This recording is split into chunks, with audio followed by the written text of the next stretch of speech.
लाखों करोड़ों के एमओयू हुए, राइजिंग राजस्थान बहुत बड़ा मूवमेंट हुआ, बहुत बड़े आयोजन हुए, बहुत बड़ी बातें हुई। अब तमाम प्रदेश की सरकार और पूरे आंकड़े कहते हैं कि साहब हम धरातल पे ला रहे हैं। आप अगर कोई माननीय मंत्री आए तो आप पूछिएगा कि साहब आपको उसके बदले मिला क्या। सबसे बड़ी समस्या जो है वो यूथ के लिए रोजगार है कि राजस्थान बेरोजगारी के दर में पूरे भारत में टॉप कर रहा है। एक भी स्किल सेंटर ऐसा नहीं है जहां पे युवाओं को प्रॉपर तरीके से जो है स्किल किया जा रहा है। मुझे लगता है मुश्किल से 10 का आंकड़ा भी पार नहीं हो पाएगा, और पार्लियामेंट में तो आप बात ही छोड़ दें। युवा और खेल मामला तमाम इन गंभीर विषयों पे और महत्वपूर्ण विषयों पे चर्चा चल रही है।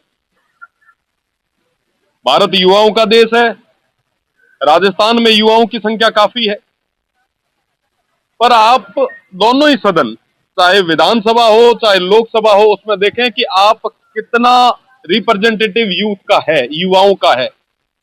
आप देखेंगे तो मुझे लगता है मुश्किल से 10 का आंकड़ा भी पार नहीं हो पाएगा, और पार्लियामेंट में तो आप बात ही छोड़ दें। तो कितना युवाओं को मिल रहा है और कितना युवा कंट्रीब्यूट कर पा रहे हैं, ये तो इन तमाम आंकड़ों से ही समझ में आ जाता है। आज के समय में सबसे बड़ी समस्या जो है वो यूथ के लिए रोजगार है। रोजगार के नए अवसर तैयार करने के लिए सरकार हमेशा तमाम चीजों की बातें करती है, स्किल्स की बातें करती है। आज के समय में मैं दावे के साथ कह सकता हूं, एक भी स्किल सेंटर ऐसा नहीं है जहां पे युवाओं को प्रॉपर तरीके से जो है स्किल किया जा रहा है। ये बात वर्तमान सरकार की नहीं है, पूर्ववर्ती सरकार में भी यही हाल रहे।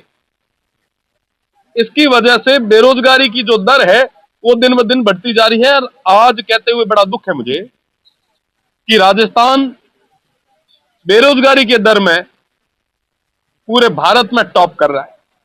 एक समय था जब हरियाणा बेरोजगारी के दर में हमसे आगे हुआ करता था, हम सेकंड नंबर पे थे।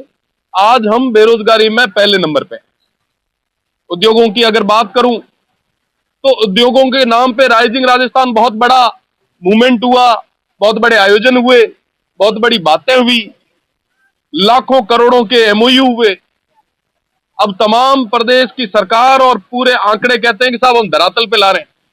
इसमें सबसे ज्यादा 28 लाख करोड़ का जो एमओयू, जो सबसे बड़े एमओयू हुए वो सौर ऊर्जा को लेके हुए। सौर ऊर्जा के अंदर हमने 100% लैंड का जो था वो अलॉटमेंट किया, बदले में स्टेट को और युवाओं को मिला क्या। आप अगर कोई माननीय मंत्री आए तो आप पूछिएगा कि साहब आपको उसके बदले मिला क्या। क्या आपको जो बिजली जनरेट कर रहे हैं उसमें कुछ आपको दे रहे हैं क्या, आपके स्टेट्स को दे रहे हैं क्या? उल्टा जमीन हम दे रहे हैं, एम्प्लॉयमेंट हमें कोई मिल नहीं रहा है, और बदले में जो बिजली भी है उसको भी हम पैसे देके उनसे खरीद रहे हैं। ये स्थितियां आज के समय में हुई है। न सिर्फ वर्तमान सरकार में बल्कि पूर्ववर्ती सरकार ने भी पिछले 2 सालों में, अपने टेन्योर के 2 आखिरी सालों में खूब जमीन अलॉट की। ये भी सरकार जमीन अलॉट करने में कोई कमी नहीं रखी। और बाकी रही बात खेल की, तो आंकड़ों के खेल बहुत बढ़िया तरीके से चल रहे हैं। अगर मैं खेलों पे आऊं तो वर्तमान में 41 जिले हैं, और हर जिले में राजस्थान खेल परिषद के आधार पर 40 कोच हर जिले में होने अनिवार्य है, क्योंकि 40 खेल है।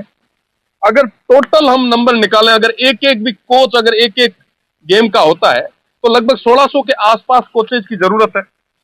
हमारे पास कितने कोचेज हैं पता है आपको? मात्र 50 कोच। 1600 के विरुद्ध में सिर्फ 50 कोच है, और हम कहते हैं कि साहब आने वाले समय में हम हरियाणा को पछाड़ देंगे, हमारे आने वाले समय में ये जो युवा है ये खेलों के माध्यम से हम आगे बढ़ाएंगे। आज के समय में हमारे पास इंफ्रास्ट्रक्चर भी पूरे तरीके से नहीं है। हकीकत यह है कि कई सारे तो ऐसे हमारे गेम्स हैं, बैडमिंटन है, साइकिलिंग है, बॉक्सिंग है, इनके तो कोचेज ही नहीं है स्टेट के पास, और हम खेल में द्रोणाचार्य बन रहे हैं। ये न सिर्फ वर्तमान सरकार की बात, पूर्ववर्ती सरकार ने भी इस तरीके से ही किया। पूर्ववर्ती सरकार में 33 जिले हुआ करते थे।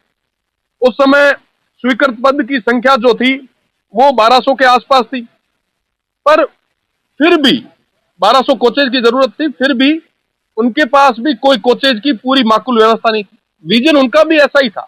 युवाओं को लेके दोनों जो पॉलिटिकल पार्टीज है, पक्ष विपक्ष है, ये खूब बहस करेंगे, एक दूसरे को कहेंगे कि साहब ये युवा विरोधी है, हम युवा हितैषी है, पर धरातल पर इंप्लीमेंट करने वाली चीजें युवाओं को लेके ये नहीं कर रहे। ये बहुत गंभीर विषय है। आज के समय में खेल अधिकारी, खेलों की बात चल रही है, स्पोर्ट्स में हम टॉप करने की बात हम कर रहे हैं, खेल अधिकारी के सारे पद जो है वो रिक्त पड़े, और वर्षों से जो पार्ट टाइम पे लगे हैं उनको ये परमानेंट नहीं कर रहे हैं, और ना ही उनको सैलरी वगैरह कुछ भी दे रहे हैं। और मेरा तो सुझाव है, दोनों ही सरकारें और तमाम जो लोग हैं, बुद्धिजीवी लोग हैं, पर जितना आप आयोजनों पे खर्च करते हैं, जैसे थोड़े दिन पहले आपने देखा होगा कि खेलो इंडिया हुआ, मात्र एक व्यक्ति ही एक रेस में दौड़ा, इससे बुरी स्थिति तो क्या होगी। आपने लाखों करोड़ों रुपए खर्च किए, इतने रुपए अगर आप इंफ्रास्ट्रक्चर पे खर्च करते तो हो सकता है कि हम इंफ्रा को और मजबूत कर पाते, पर नहीं। आप देखेंगे कि राजस्थान का खेलों का सबसे बड़ा जो पुरस्कार है वो महाराणा प्रताप अवार्ड 2009 से शुरुआत हुई, पर 16 साल में, पिछले 16 से 17 साल में मात्र 2017 और 18 में ही दिया गया, उसके अलावा कभी ये अवार्ड दिया ही नहीं गया। तो ये स्थिति हमारी खेलों को लेके, अगर गांव में देखें, इनके जितने भी खेल मैदान है उनकी स्थिति बहुत बुरी है। आज तक हम कोई भी ओलंपियन हमारे यहां से हम नहीं दे पाए, कोई भी कॉमनवेल्थ का टॉप खिलाड़ी नहीं दे पाए। माननीय जो खेल मंत्री जी हैं वो भी आर्मी से जाके खेल के आए हैं, राजस्थान के कोटे से नहीं गए। आज ये स्थितियां बनी है, इस पे चिंता करने की जरूरत है। जब प्रदेश युवाओं का देश है तो युवाओं को रोजगार, खेल और तमाम, और हम किस तरीके से आगे बढ़ाएं, मुझे लगता है पक्ष और विपक्ष को आपस की खींचतान वाली राजनीति को छोड़कर, देखो युवा समझ रहा है, युवाओं को पता है कि कौन उनका हितैषी है और कौन सिर्फ राजनीतिक बातें कर रहे हैं। तो मुझे लगता है इन तमाम चीजों पे, इन तमाम विषयों पे बात होनी चाहिए।